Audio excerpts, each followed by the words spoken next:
Everyone's just coming down from the excitement, Stanley. So just hold on a second. Okay. Me too, actually.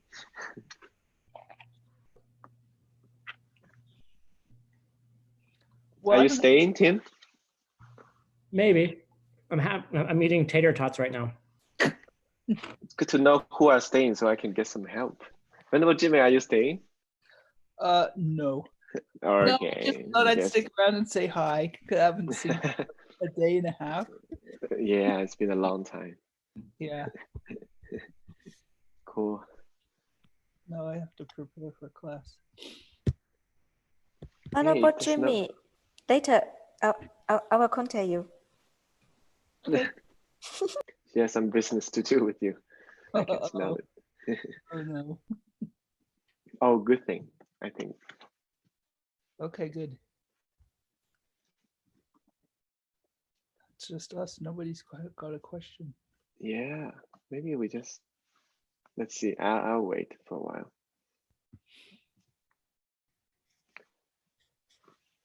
Team, what should we do? There's no question. We can fake it, maybe.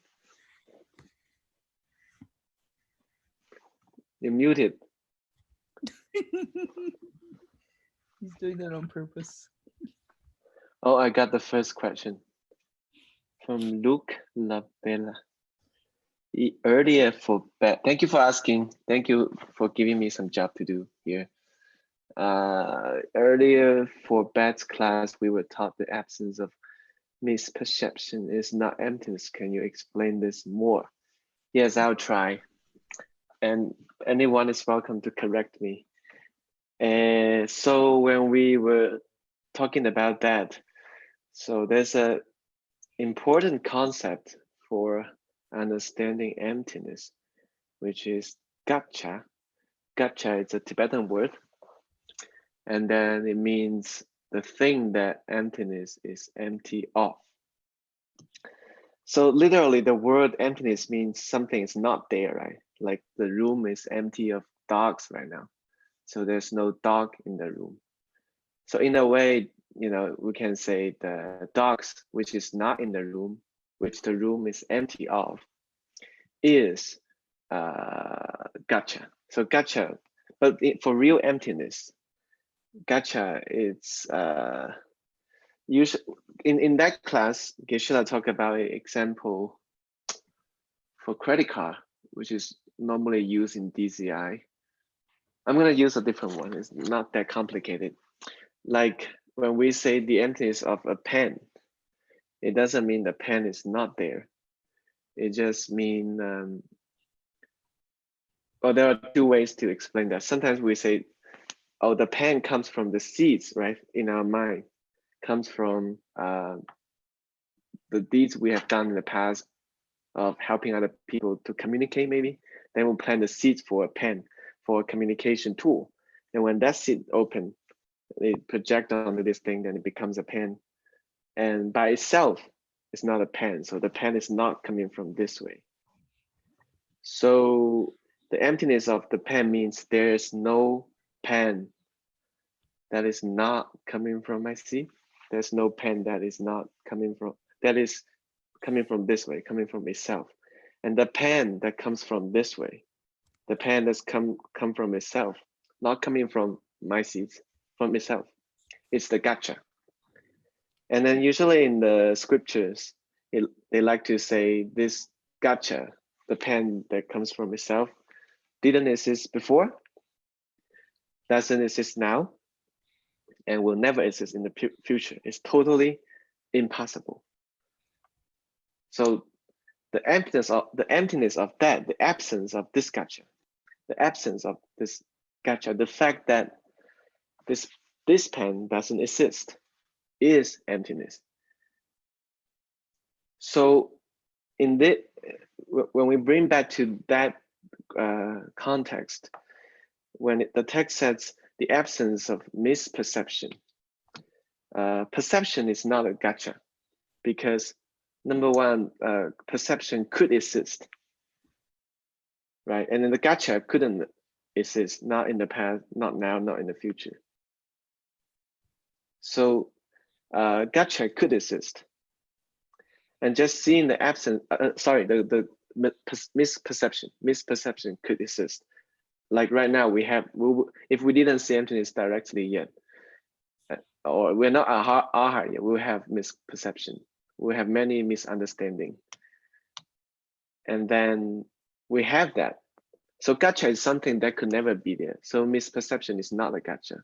So the absence of misperception is not emptiness. Why is it helpful to talk about it? Because we might have many misunderstanding about emptiness. Like the empty space, it's a great example. Empty space is also an absence. So in that way, it's helpful for us to understand emptiness, but we have to distinguish the difference between empty space and real emptiness. Empty space, it's the absence of physical stuff, like physical abstraction. So that thing is not a gotcha. Gotcha is the pen that come from this way, or self-nature, you can say, or things that really exist. There are many different ways, right?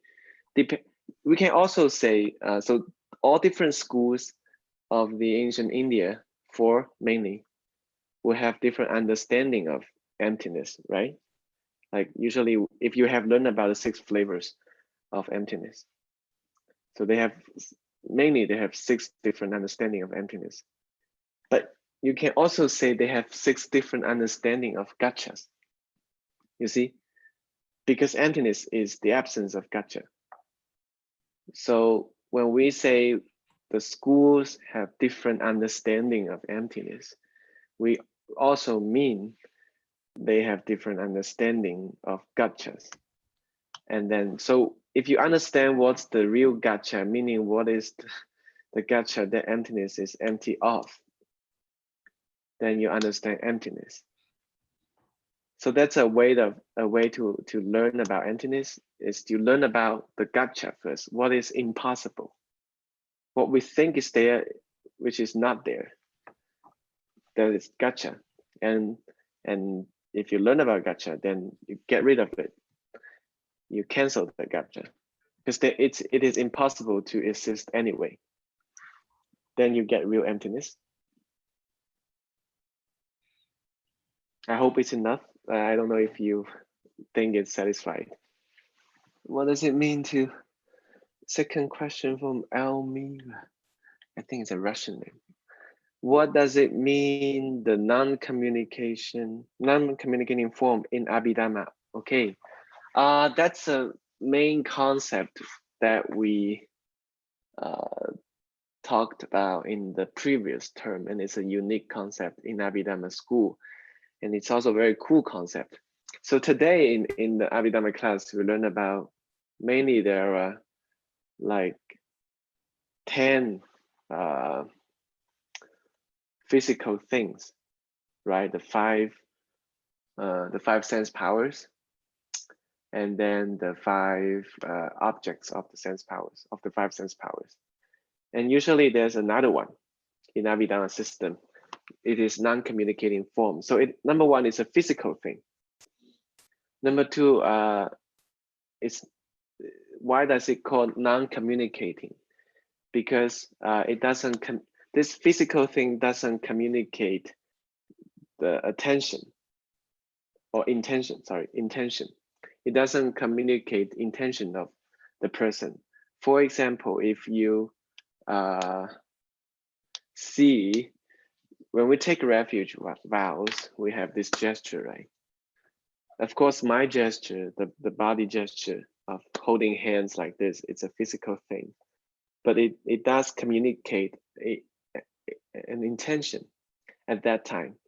When we do this in the refuge ceremony, like this, then people can guess from what we are doing outside, from our physical body gesture, that we are thinking about something about refuge. We are thinking about, we're doing something beautiful. We might have a good intention, motivation at that time. So this gesture does communicate something. Oh, when we do this dedication by the end of every class, this represents the perfect world. So when we do this, Gewadi, then it communicate our intention. It doesn't show our intention like 100%, but it communicates a message to the people who are watching it. But there's another form which is physical, but it does not communicate any intention. That's non-communicating form. And the typical example, there are two. Number one is when you take vows, when the vow forms in you, they say the body of vows, the vows you get in your mind stream actually forms a halo around your body. And then normal people like us cannot see it, but high beings with high realizations like Aryas, they can see this invisible halo. So that's a typical example. And the other one is like, for example, you are in a business of killing cows. And then when you take this business from your parents, so the first day at your jobs, in your mind, you sort of make a commitment to yourself. I'm gonna dedicate my life to my family business, which is killing cow. Right now, this is the first day. So it's a little bit like taking refuge vows, but it's a negative vow. And that will have a negative non-communicating form in your body. So that's not a good thing, okay? I hope it answers your question. Let's see what else. In the kitchen. Oh, there's another new one. So Luke, I would skip your question first and then we'll go to I'll come back to you. Elaine, our friend in CSP, her question is, I'm still not clear why mind only is more attractive than low middle way, for example, by saying all things not really existing out there. Why is this idea more attractive? Well, these different schools of thoughts is more attractive to different beings, to different people. There are people who are really attracted by Abhidharma school, and there are people who are really attracted by middle way school. So in a way, we can't really say which one is more attractive to which person in general, but to specific people, because due to their own karma, their own seeds, they are attracted to some certain kind of school. Like Master Xuanzang from ancient China, he is very attracted to mind only school. And actually his karma created a mind only master for him.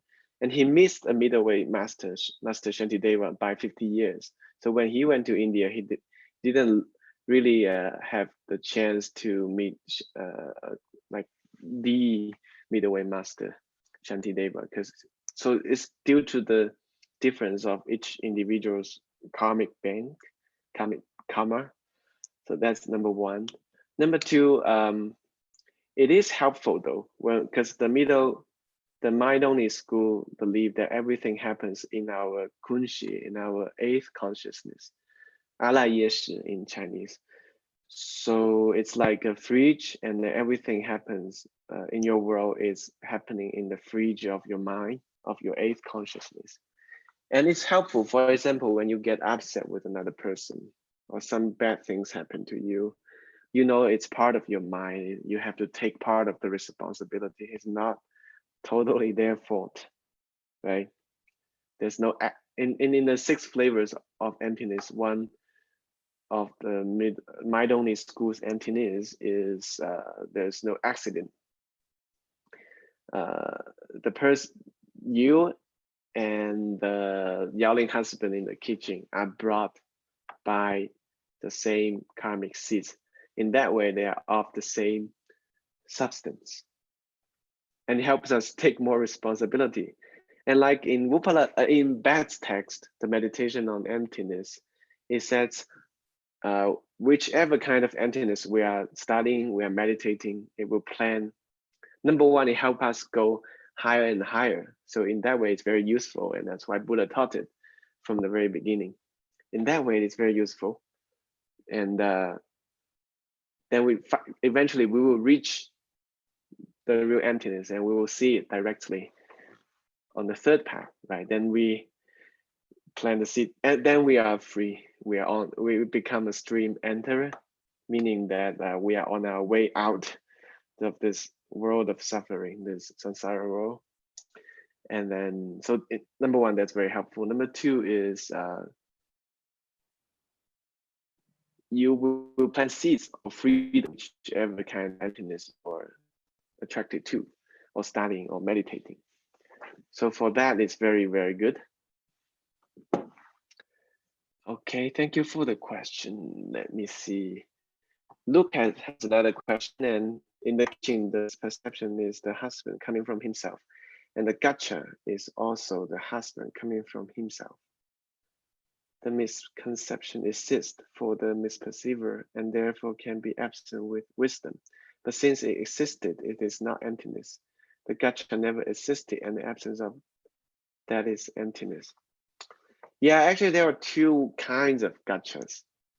Gotcha could be what emptiness is empty of, and gotcha could be things you want to.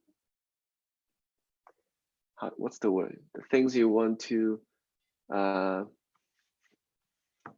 kill. The things you want to.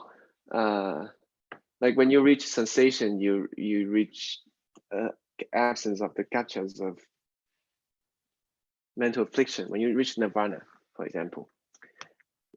So there are two kinds of different kinds of gotchas. So misperception is something that we want to finish, want to kill in our mind eventually, for sure. Yeah. So misperception does exist, and you are right. At that time, when the wisdom arises in your mind, meaning you understand that the yelling husband comes from me yelling at my kids a week ago. At that time, there cannot be misperception because our mind cannot have two thoughts at the same time. But that's not emptiness, like we said. If that's emptiness, we would have seen emptiness directly many times, because every time when we hear about this Pan story, every time we have some understanding of emptiness, then the misperception will not exist in some way. But that's not real emptiness. Okay.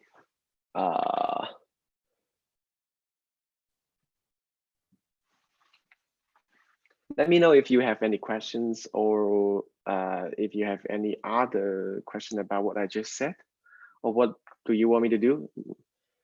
My time is yours. If you choose to stay, we can do something cool together. I think I answered all the questions so far.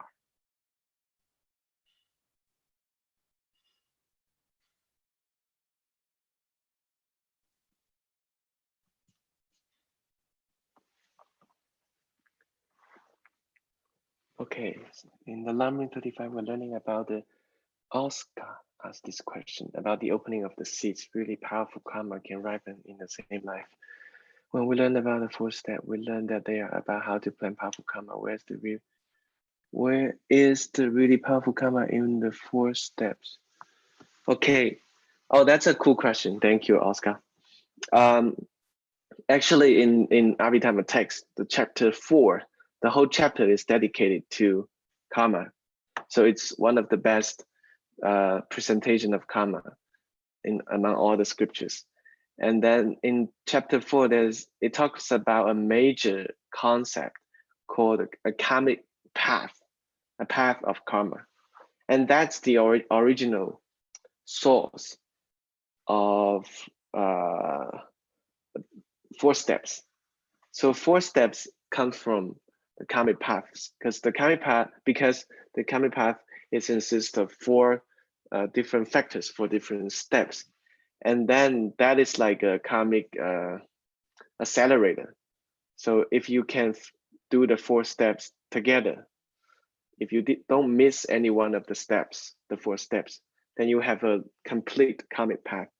And that will and that's the powerful karma, because the karmic path, it's not karma. Karma means anything we do, we say, we think, right? So even though we are not learning the 4 steps, even though we are not doing the 4 steps consciously, we are planting karmas. Even though we don't know about karma, we are planting karma.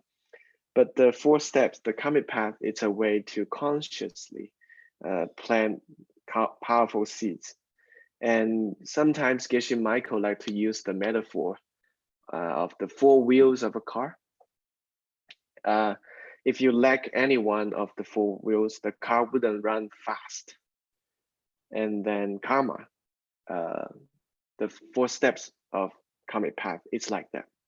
And that's one way to speed up the karma for sure, especially the last step, the coffee meditation. In the scripture, it says you own your deeds, like you confirm you finished this thing. You're very clear that you have done a good deed, for example. By learning mixed nuts class, for example, right now, if you do coffee meditation before you sleep, and then in your mind, you take joy in the time you spend, like 5 hours every day on this mixed nuts class, then that really, really speed up the karma. And there are many factors that affect how fast karma can ripen, like your motivation for sure.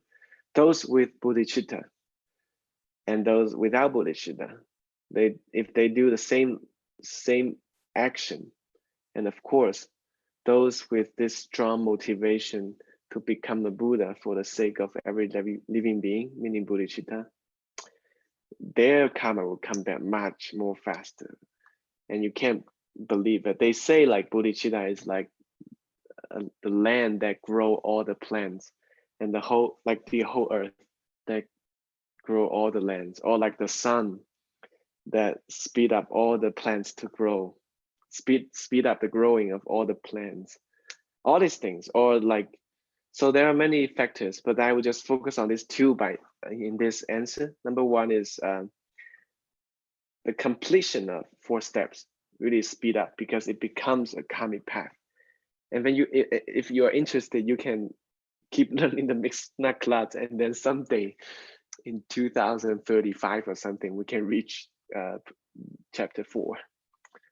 So that's number 1. Number 2 is motivation. The motivation of doing things, of planning karma, really made a difference of how fast the karma can ripen. And then if you, for example, when you study this mixed nuts class, before the class, if you can upgrade your motivation, I don't just do it for my own happiness. I know I will get great happiness and success from learning this ancient wisdom from the mixed nut classes. But not only that, I want to become an example for my friends, for everybody else. So they can, later when they see I'm successful, they can use the seed system, they can use this wisdom in their life. So me, by being successful, will help them, help infinite people. And if you have this kind of motivation, then the karma really, really speed up. We can't even say how much power that is. Cool. Okay. David Bernier, thank you for your question. Your question is, would it be correct to say dependent origination is describing something that is there, and emptiness is describing something that isn't there? Thank you. That's a great question. Usually we say dependence or dependent origination talks about how things really work. That's dependence. And then emptiness talks about how things don't work. So dependence talk about how things really work, meaning that if we want to be happy, we should not hurt other people. That's keeping your morality, right? Or if you want to be abundant with your material possessions, then we should share with other people of what we have. It's not by competition. So dependence tells us things do come from the seeds in our mind. That's dependence, right? And that tells us how things work, really work. And the emptiness tells us how things don't work, meaning that things don't the fact that the pen doesn't come from this way, this fact, it's emptiness. Okay, so they are like the two sides of the same coin. If you say the pen come from this way, then what you are saying also is the pen doesn't come from this way. It's the same thing in general. And they both exist in a way. They do both exist. Dependence exists. The fact that pen comes from my seeds exists. And then emptiness, the fact that the thing doesn't come from this way, also exists. So that's my understanding. But you can, in your question, you say, is it correct to say dependent origination describing something that is there? Yes, like the pen, which come from this way. Emptiness is describing something that isn't there. Emptiness is denying something that isn't there. That's something, the impossible pen, like from this way, the pen that I don't need to plant the seed by sharing. The pen that come from this way, the pen that I can buy with money, it's not there. And the emptiness is denying this kind of the existence. The emptiness is denying the existence of this pen. So we can think about it. It's cool. It's a really cool question. Thank you for asking. May Wan Lin has another question. After coming out of DPE, does the person still has pacha to do bad deeds? No, we say in Buddhism, we say there are 84,000 different kinds of mental afflictions, right? So seeing emptiness directly will only finish 3 of them forever, only 3. One of them is intellectual belief, intellectual doubt in emptiness. Like you will not intellectually not believe in emptiness no more. And then there will be wrong belief in wrong harmful behaviors, and then you will have faith in Buddhism, things like that. So it only finished 3 of the 84,000 mental afflictions, negative emotions. So that means we still have negative seeds, even after we see emptiness directly. But the power of DPE, the power of direct perception of emptiness is so great, and it will push us into a river flowing to freedom. That means there's no way back. We will not go back again. We are usually at most it would take 7 lifetimes to become a totally enlightened Buddha. At most 7 lifetimes. So sometimes we call those Arya, those who have realized emptiness directly. We call them 7 lifetimers, 7 lifetimers, 七世者.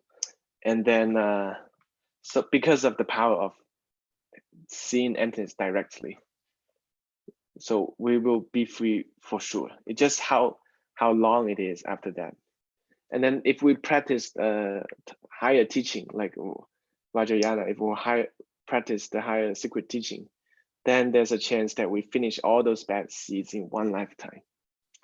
And sometimes they say in the scripture that the reason Buddha taught the secret teaching, the higher teaching, is because he doesn't want people, out of his compassion, forced by his compassion, he doesn't want people to take too long to become a Buddha. So he wants to speed up the process so people can suffer less, much less. That's my answer. That's my understanding. Which is, Gina said, which is the cause of the cause. The cause of the cause is the cause of the cause of the cause. Every cause has a cause periods to that. So there's no first seeds usually, like we like to say that. That's why we say our life has no beginning. Our life is like a long spaghetti noodle that has no beginning, has no back end. Oscar said, I can't wait for mixed nuts in 2035. It's not easy to I just have to congratulate to Word again. It's really great he can finish this book in 3 years. It's definitely not easy, and it's great karma that I can't even imagine. I believe what Geshe Michael said, that the karma is very big, and I can't really think about it. I can't even imagine. It's beyond my imagination. So it's a great day today. We can all rejoice in this. It's really great.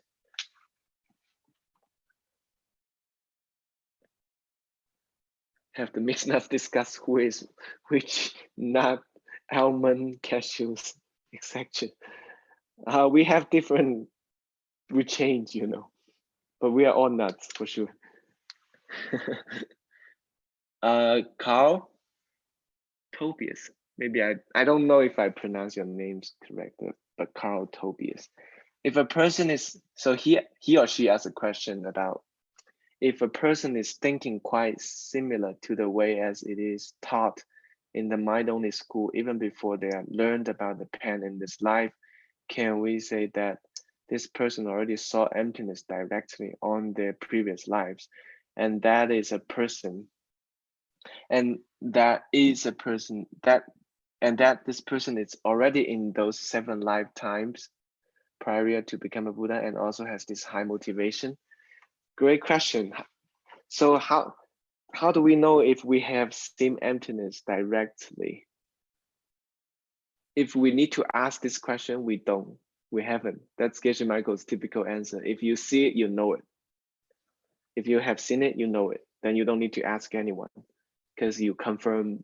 For example, when you see emptiness, you meet the Buddha himself. You confirm the existence of Buddha, right? And you see your own future Buddhahood. So seeing emptiness, it's a thing that we don't need to ask other people about. If we have seen it, we'll know it.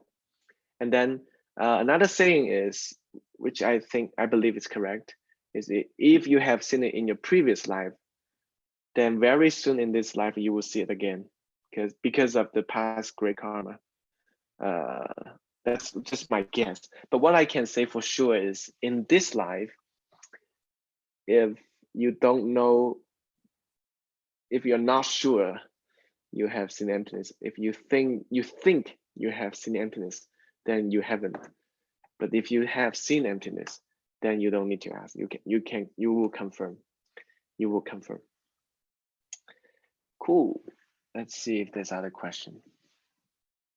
Marina, not Carl Tobas. Okay, Marina, sorry.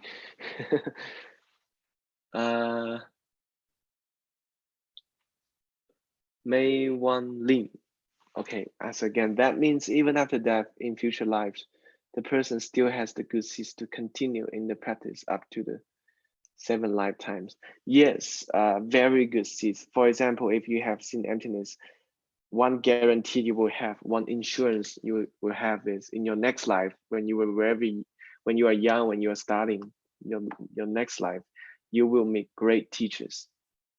That's what Geshe Michael usually say. You will be always surrounded by great teachers because of the karma of seeing emptiness directly. You will be always surrounded by great teachers. So yeah, of course they will be brought up with great teachings. And then when you know, sometimes when you see the biography of the great masters, you feel that, right? When they were like, sometimes I was reading I think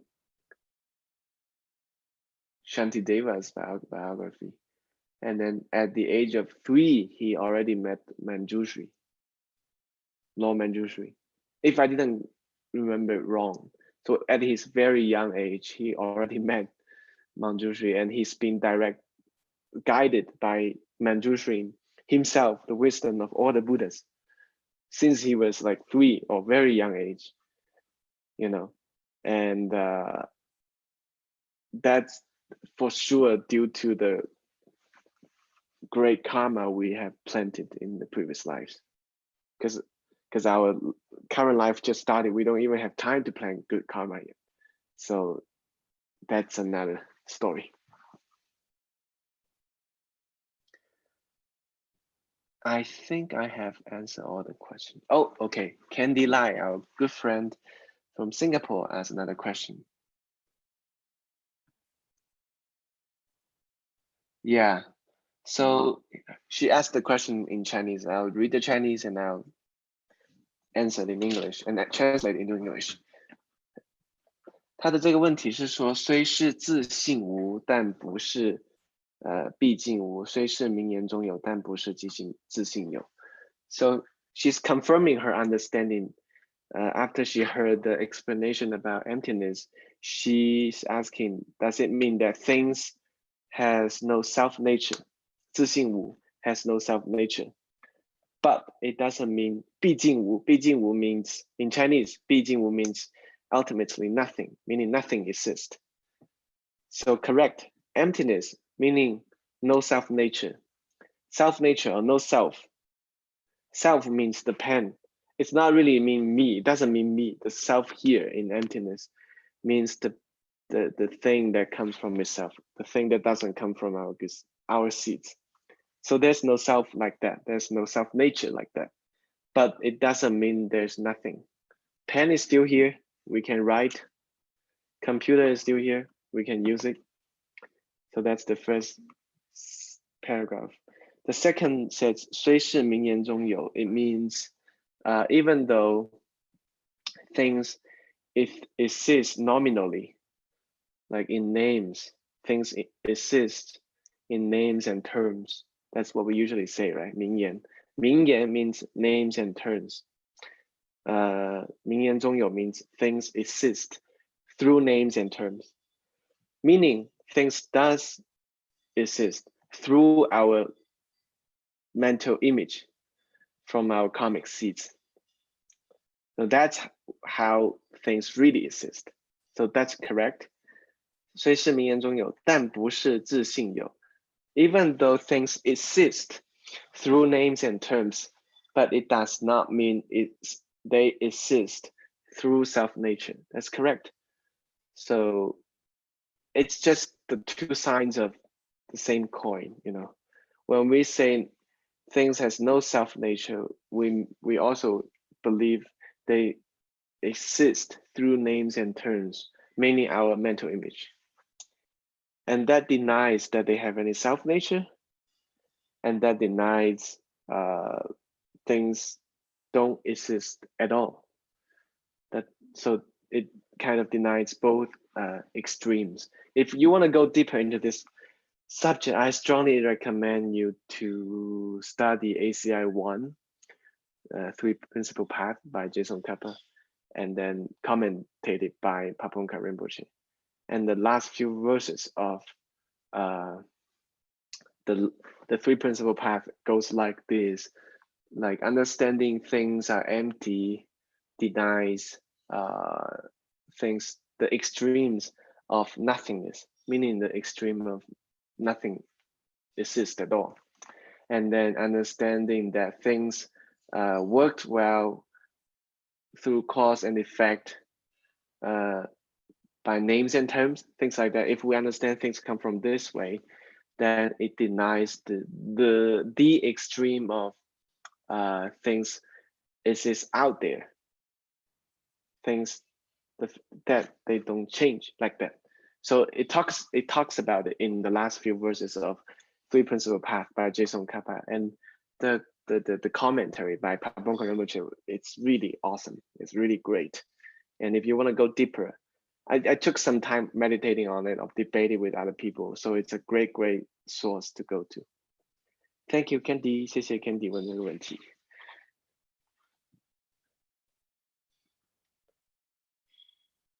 Okay. Hi, Sally. I think I have answered Mei Wang Lim's question. Oh, sorry, I must have spoken too fast. 抱歉，我找不到你要搜索的内容。 My Siri also said I spoke too fast. Any other question? Time's up. If there's no other questions, we can all go to either for lunch or dinner or breakfast, brunch.